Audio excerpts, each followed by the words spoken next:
Well, good morning, good afternoon, good evening. My name is Peter Bolstorff. I'm the Executive Vice President for Innovation and Business Intelligence with ASCM. And I am so happy to be speaking with our guest, Carol Cunningham. Carol, if you could do a brief introduction of yourself, I certainly won't do you justice. Well, thanks, Peter. I'm happy to be with you guys as well. Hello, everybody. I have been in the supply chain field for over 20 years, and that's all I will say from this point on. And started off in operations, went into planning, and then into S&OP. So I found a real passion for that. Worked in many different industries, consumer packaged goods now at Energizer, working in the global auto care wing of the company, and happy to be here. Great, great. Well, we're going to jump in. So everybody, we're talking about planning and all things planning today. So, Carol, my first question is something when we were preparing for this one, you used, when you were explaining to me your passion for planning, you used the phrase like making angels sing. I'd like to delve into that a little bit more. So if you could share a little bit about what do you mean by that? Yeah, I'll tell you the story. So I had been in operations and went to a conference a while ago, which back was Apex in Pittsburgh, and first learned about S&OP. It was in a room with Tom Wallace and Bob Stahl, and literally in the midst of 400 people, the sky opened, the light came down, the angel said, Carol, this is what you need to do. In Pittsburgh, yes. Okay. And so I came back to the organization, fired up, and started talking to everybody about it, maneuvered myself. They had an opening in planning, which was a step down for me at that point, but I'm like, hey, I can do it. So maneuvered myself into that so that I could get that experience, and did demand and supply planning. And for 2.5 years, that's why I jokingly call myself the S&OP evangelist, because I preached the message of S&OP for a long time, until finally they said, okay, fine, we'll do it. But it's your project and you have no budget and you still have to do your job. So that's when I turned to, ASCM, got the certificate that we had back then on S&OP, and continued my learning through CSCP. Awesome. Well, so in 1996, I had the same thing. So I was with 3M and I was a plant manager, which was an amazing job. And they pulled me back into being a global process owner and planning. And that's when the skies opened for me. So again, same thing, Wallace and Stahl and Ollie White and Dick Ling and all that crowd. So yep. Yeah, we're brother and sister when it comes to experience. So I want to kind of dive into this digital capabilities thing, right? So we've all been on LinkedIn, and every day now I'm seeing how people are using Chat GPT. Every time you go, talk about AI and machine learning and how it's doing a better job replenishment planning and how robots are going to take over the world, et cetera, et cetera. What I'm really interested in is, again, in our prep call, you talked a little bit about enduring fundamentals, and would really like you to share kind of your thoughts in your journey here on enduring fundamentals. First of all, like these developments that are happening in AI and machine learning and things, they're super exciting. Crazy. And it's going to open up such doors for collaboration and more real-time decision-making. That all seems exceptionally promising to me. Yep. But I think what we're losing sometimes in the discussion is being treated like it's a magic button. Like we're going to do this and it's going to solve all our problems. They are a tool to enhance good processes and to help you get to a next level of maturity. They're not going to be the thing that does everything for you. I believe in people will still be needed. And the fundamentals that I talk about that are still important, no AI is going to help you if you don't have clean master data. Right. If it's still going to be garbage in, garbage out, right? Now there's some other things that can come along with it, but it's like, how do you leverage that and use it to the business advantage? Agreed upon processes and definitions of success. The AI tools aren't going to tell you that, right? And then the biggest thing for me is there needs to be a mindset of integrated planning from end to end, right? And that's a cultural shift that needs to happen at all levels of an organization. So when I talk fundamentals, I'm talking those things, and that's never going to go away. We may get better tools and it may do some cool things. It might reduce the churn that people are doing. You know, people love their spreadsheets and really attach to them, but we need to start thinking on a different level. And I think, you know, everybody's got to catch up to that mindset. So I want to explore culture just a little bit. Mhm. So early on in my SCORE journey, there was a lot of people that were using the supply chain operations reference model to kind of help them implement planning. And, you know, and so I remember over the span of about a 10-year period of time, I'll call it company A, implemented it, got to a high level of maturity. And then as people left, you know, the maturity went the other direction. And then they found themselves re-implementing, you know, the same basic processes that they did, you know, 7 years ago. Mm-hmm. And so when you think about enduring culture, and we think about those things that are really what I call pillars that keep the process grounded, would love your insights on that. And you know, if you've observed the same thing, or you know, again, how do you continuously improve S&OP as opposed to fix it, use it, fix it, use it kind of thing? Yeah, no, I've implemented S&OP at several different companies now. And there's been various levels of success of how it's carried on afterwards. I think sometimes it gets attached to a person who's a dynamic leader of it. Like you. But, you know, I also think that, you know, is the buy-in complete, or is this a project? Love that. Is it a project that we're going to start? We're going to have a kickoff. Everybody's going to say, rah, rah, yes, we're going to do this. And we execute and it sustains for a while. But when the going gets tough, everybody runs back to what we used to do. And that everybody's got to deal with that, right? Yeah. So what I would recommend, you know, and what I'm working on in my current role is like that education cannot stop. New people come in, people change roles. Like one of the things I've created is an S&OP governance committee. So once a quarter, I bring in top leaders, and like maybe not the VP level, but at a director level, senior manager level. And we do an audit, not just a checklist audit, but we do, you know, different brainstorming or feedback surveys or lots of different things, because we need to make sure that, to me, that's a culture gauge. Do we all feel that we're getting what we want out of this? Has this become embedded in our DNA as an organization?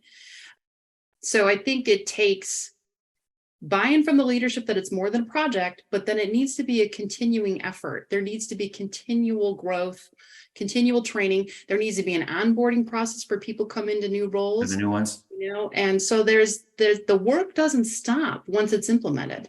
That's just the start. I love that.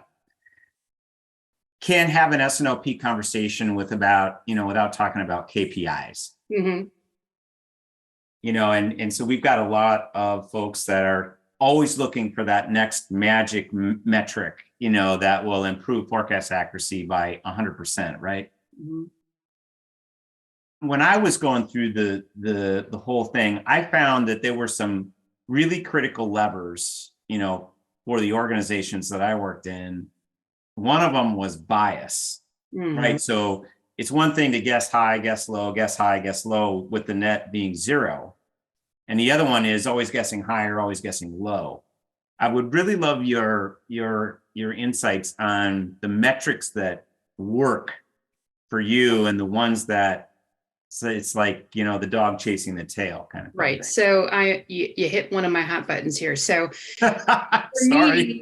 No, it's great. I'm super passionate about this too, because when you measure forecast accuracy or bias on the whole product line, what value are you actually returning to the business? It should be done with the stratification.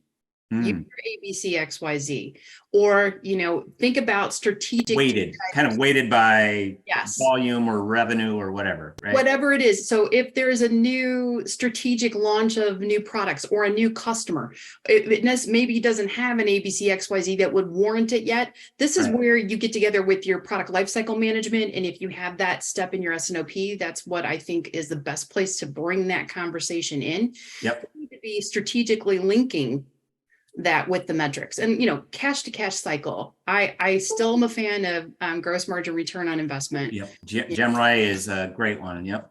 Inventory days of supply, case fill rate. First of all, you should always be measuring what those increments are from your customer, right? Like what matters most to them, and then what matters most to your P&L. Got it. Let's talk a little. I love the product life cycle, right? So what I've observed with the digital capabilities really coming on board, that there are some new elements that are now becoming part of planning where they used to be kind of enabling things. One of them is product lifecycle management, right? So it was kind of an amorphous, kind of like master data, right? Right. Kind of out here. The other one is supply chain network design. It used to be logistics engineering folks, but now you need it to do what if analysis. Mm-hmm. And then there's this whole idea around enterprise business strategy, right? And how do you link, to the very highest level of growth 3 to 5 years out? I would love your thoughts on how you see the layers of or the boundaries of planning changing as technology and roles change. I think there's a couple of things that are changing. Technology is changing it, but ever since COVID, the world has changed. Oh, sure. Right. And what we have to do for supply chain end to end, it needs to be outside our walls as well. And this is a problem. I think sometimes, getting enough information from your suppliers or from your customers, they're not always willing to share and have the transparency level that we need to get. So there needs to be some growth in that. You get some, but sometimes you're not getting as much information as you would like to have. And I think there's opportunities for that to continue to grow. I think we've all come through understanding what we need to do, because resiliency has become more of a focus, I think, of what supply chains need, rather than it used to always be efficiency, right? How do we drive out costs? How do we drive out costs? How do we drive out costs? Well, costs are still important, of course, but at the cost of being able to be resilient. That's a difference, right? So I'm hoping that technology will make that faster, right? We'll take some of that churn work out, like I talked about, and give us visibility across functional. So to layer in all those different data sets, because right now they exist in silos still in many organizations, right? Yeah. So being able to say, okay, well, you've got this and you've got this and you've got this, they need to be interconnected. And we need to be able to, in real, at least within a days of fresh data, right? Like I would love real time, but I don't know if we're there yet. But, to be able to at least say, okay, this is a layered in data. Like I've got my financials, I've got my commercial impact, I've got my data impact, I've got my marketing impact, I've got demand impact, and understanding what this is going to do to warehouse space. Like being able to pull all those together, the technology is going to be amazing to be able to do that. So I'm going to double click on resilience. So a lot of people struggle on where, I'll call it the center of gravity for risk. Obviously you've got, risk at the enterprise level on macro things, but where in your S&OP process do you kind of address risk, as it relates to risk of demand or risk of supply or risk of both, especially coming out of the pandemic here? Right. So we have both the risk and opportunities section of each step in our S&OP. Each step, because there's a different perspective from the demand team than there would be from the supply team. And of course, we have those to expose those, discuss them, and work on them a little bit more before we bubble them up to, the executive level, where we hone in on the ones that we think are the most important for the future, because we're looking at that future horizon. Sure. So, the risk part of it, I think risk tolerance levels have changed. Like there's, I used to joke that I said it all comes down to intestinal fortitude. Right. So, what can you sleep at night with? I used to have CEOs ask me, so how much inventory you need? I said, what do you need to be able to sleep at night? I love that question. Because I can't tell you the magic number. And I think we have come up with a lot of fancy ways to try to do that. But it's a series of factors, right? It's that risk tolerance. It's also how much are you willing to, what's your cash flow situation, right? Like that dictates a lot of what you're able to do. So, I think risk needs to be part of the discussion at every point. And I love that. I love that. Thank you. Mm-hmm. I have one last psychology question for you, right? So, so I've always looked at S&OP. You've got the science of it, right? So we're going to do this first and this second. Here's the data, but there's also an emotional quotient to it. There's an EQ element to S&OP. So when you think about senior leaders and you think about them being an effective owner of S&OP, can you give me some insights on EQ components where, these folks are clearly above average in terms of how they're handling things? Does that make sense? Yeah, I mean, I totally 100% believe that the EQ part of S&OP is the hardest part. It is. The mechanics of the process are easy. And to quote Tom Wallace, the soft stuff is the hard stuff. I've never forgotten that from him. Yeah. Because you're dealing with people, and S&OP is a different way of thinking. Yeah. And it's some folks, I've been in many different companies and come into some established S&OP process that we're talking about current month. They don't have the right mindset yet. Right.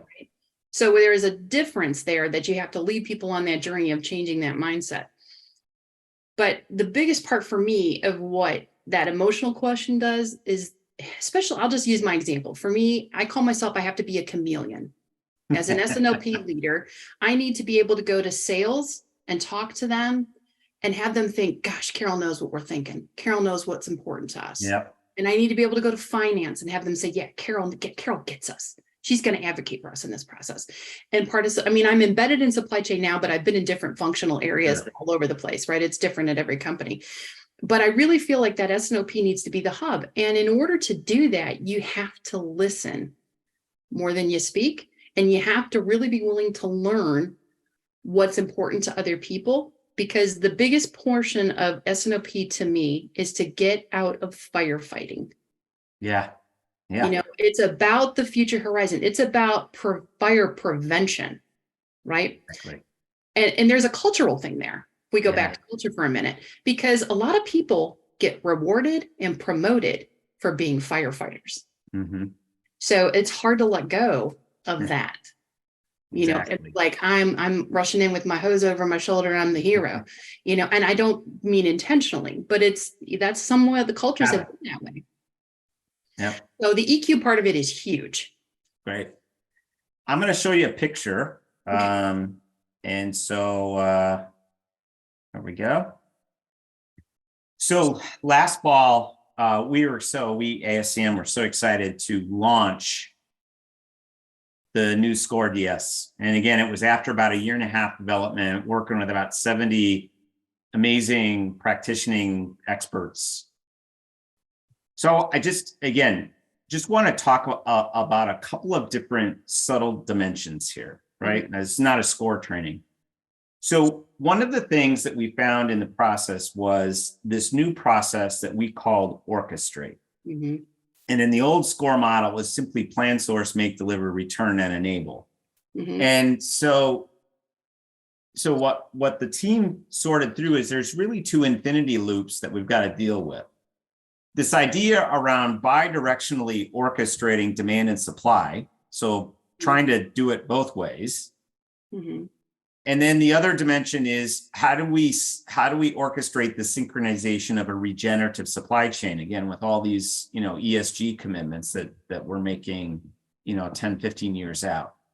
So let's just first talk about the horizontal dimension in terms of orchestrating demand and supply, not just planning it. So let's talk a little bit about that. I would love your insight on that phrase.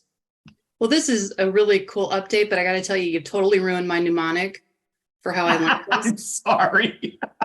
it was professional shoes makes dancing really easy. And that helped me learn it for my CSCP and all my. I'm so sorry. I got to come up with something new, but All I do right. like the development of it. And I think orchestrated is a really important part. When you talk about bi-directional, to me, that says context, right? Like everything needs to be in that end-to-end thought process. And it's not that I have this piece, we all own the outcomes, Yeah. right? So there needs to be the interconnectivity.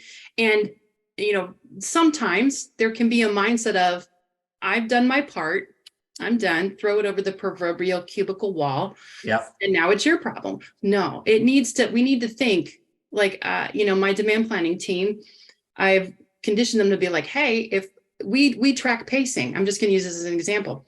We need to make sure that we're looking at what's the inventory position on some of these. Let's talk with them. Let's go back and forth. So that's a small example, but I think it goes further. I mean, it's every functional area, transparency, visibility, and making sure that we're aligned to that strategic view, right? That we're not losing sight of that.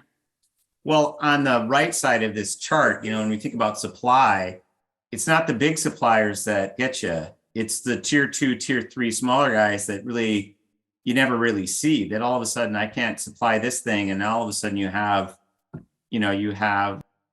fruit basket upset, if you will. So, yeah.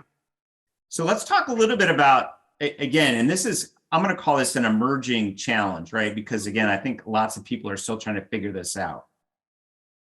One of the exercises that I did with an executive team here recently was, when we think about all the categories that we used to be able to prioritize, you had customer facing and internal facing. Mm-hmm. And you could say, where do I need to be the best and what can I get by with being average at? Well, now you throw in that third component of the triple bottom line, sustainability and social impact and all those kind of things. And now they have to start thinking about, how do I prioritize climate against profit, against customer? People are having a tough time with that. And so this idea around synchronization of regenerative supply chains, while it sounds easy or it sounds logical, in practice, it's not so easy. Would love your comments on that dimension. Yeah, I think this dimension is the biggest challenge. Right. I think everybody has a desire to have that triple bottom line. I'm assuming the good of most companies. They want to be exactly. Environmentally responsible. They want to be community responsible, sustainable. Honestly, as we go forward, sustainable is going to be the best way to improve your organization and profits, right? I mean, the technology and the infrastructure things will come that way. How do you manage that? I mean, it's if again, some fundamentals, right? You need to have complete visibility and transparency. And I also think that, communication with your partners is really important. Having some quality audits along the way of processes, regular check-ins, making sure that, whatever goal your organization is set, right? And I'm not going to make a judgment call on what that should be for any organization. It's based upon where you are in the market and what you do and where your values are, right? They have to be linked back to that. And putting those all together, this is again where is the risk and opportunity? We're like, where are you willing to say, this is us, this is what we stand for, this is what we believe in, this is where we're putting our money and what we believe in going forward. And okay, we can do this. And this is our first step. I think several companies are doing an incremental path, which seems to make sense to me. You can't, jump from point A to point B all in one step, right? There needs to be some adjustments to things and doing it responsibly, because you got shareholders and you have to maintain stock prices and there's lots of responsibilities, fiduciary responsibilities, et cetera. So to me, this is a huge challenge and I don't have the answer. I just can recognize that it's something that needs to be considered. I do like that a lot of companies are putting somebody in charge of this, like they're honoring it as something that needs to be done. It's got to be more than a press release, right? Walk the talk. I mean, again, that's how do you operationalize all of this stuff, I guess, is the key. I'll call it the key question. And how do you use digital capabilities to be able to do that? Right. I think, it'll definitely be an enabler. Right. Because you need to understand where everything is all the time, where your materials are coming from, how they're done, how they're getting here, what you're doing with them, Are you responsible with, hazardous materials? Like, I mean, there's certain regulations in place for that now, but it's going to need to be a little bit more intentional. Right.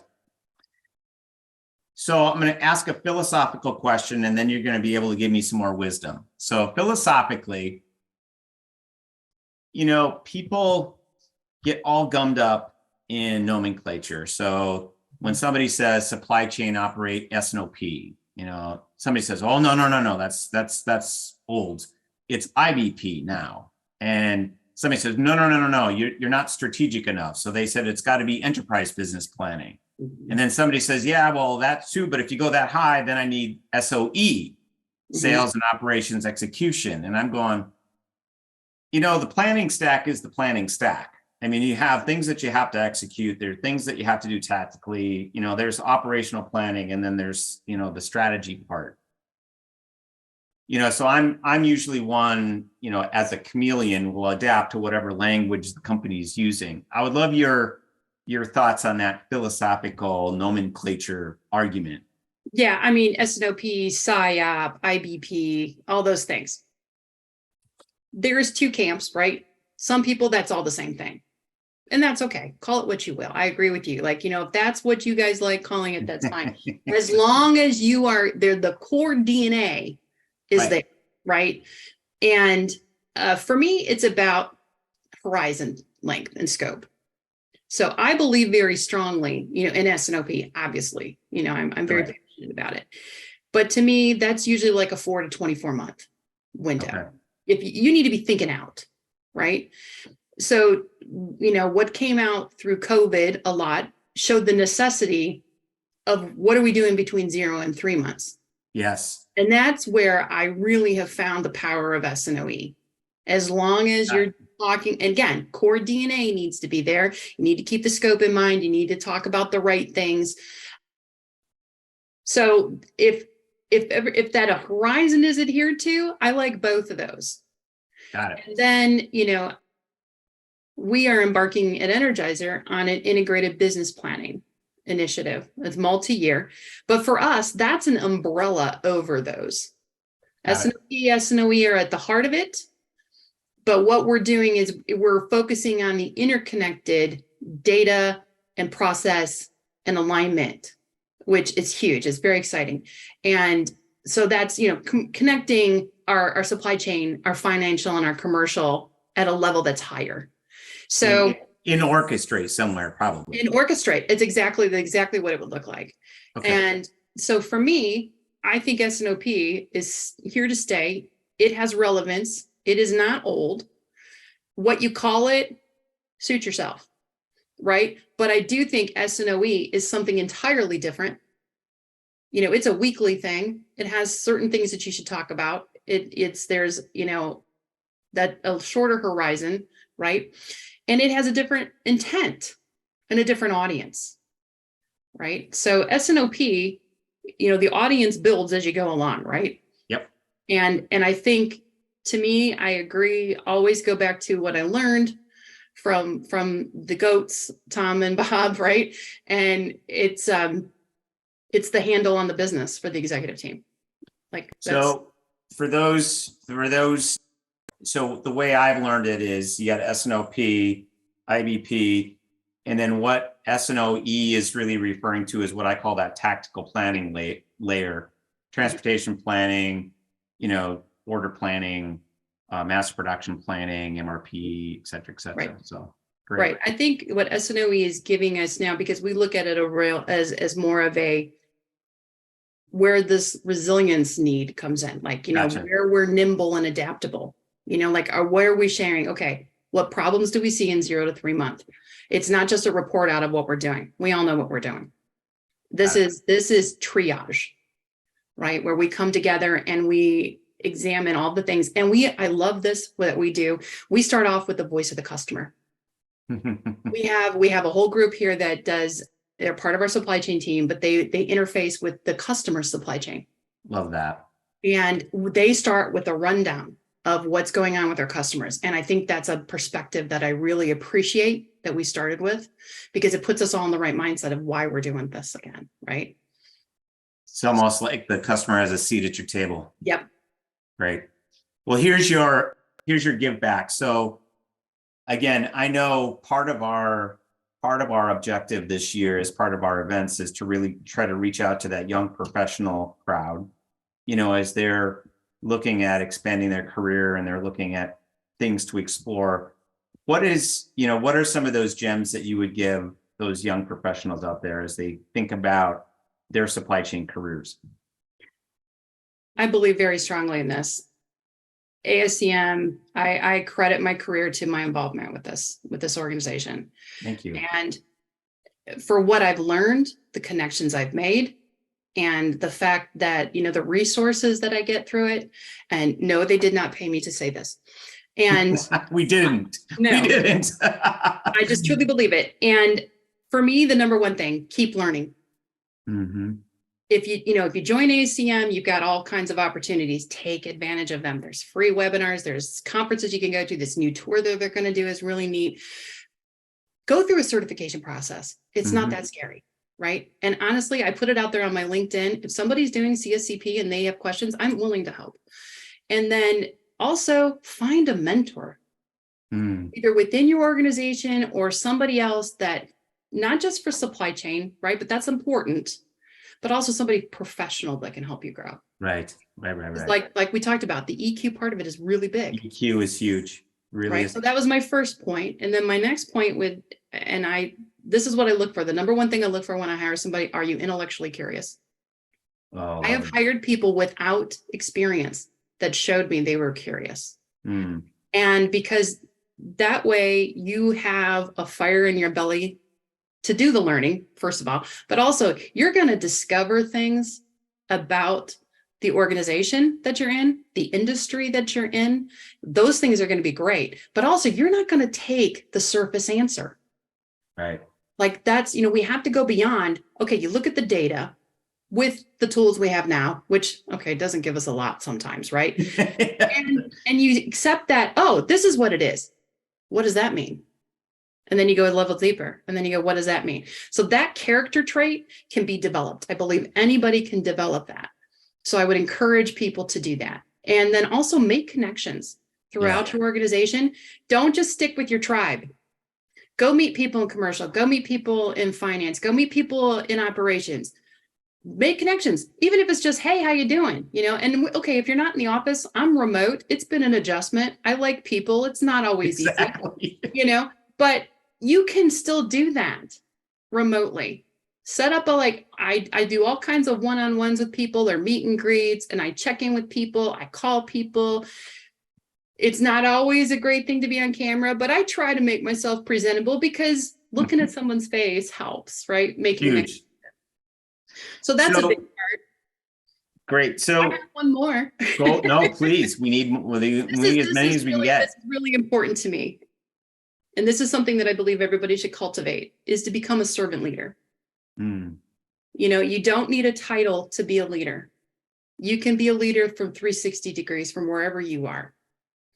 Help your boss, right? Like I always think about, okay, my job is to help his life be easier. So I make sure he doesn't get surprises. I try to support him in whatever he's doing. If I think he's wrong, we've developed a relationship. We can talk respectfully about that. I can respectfully challenge where I think things might be different, or I have a different perspective. And then also help your colleagues, and if you raise up, reach your hand back and help somebody come along, right? And then also, if you do get the honor of leading someone else, please treat it like that. It's not always about you, right? You're there to help other people grow. Like one of the main things I do is to advocate for any team members, any place I've been. I cannot tell you how many people I've put through certification training. I believe strongly in it because when someone feels that investment in them, they feel like, hey, I matter to them, right? And they want to help me grow.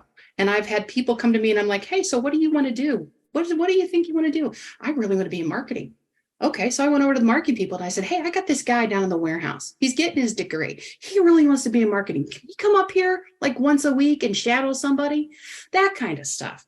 If you help other people advance, there's something about the seeds you sow come back to you in harvest, right? Absolutely. So I think that's really the biggest thing. If we do that, It changes people's lives. You make things better for your organization. People like coming to work. There's too much burnout. We just need to be, really think about leadership as being a servant. Words of wisdom from one of the wisest people I've met this week. Oh, So Carol, thank you so much for that. So as we wind this down, if we were to do like a one phrase takeaway, right? So when we think about supply chain planning, what is that one thing that you would say as a parting gift for our audience? Oh, geez, no pressure. Boil it down into one phrase. Yep. Clean your data, communicate, dig deeper. I love it. Perfect. Well, Carol, thank you so much for your time. We are looking forward to seeing you potentially on the tour. And for those of you out there saying, what the heck is a tour? Yes, it's just like a rock band tour. So check out the website. So with that, thanks again and have a good week. Peace out. My pleasure. Always. Thank you.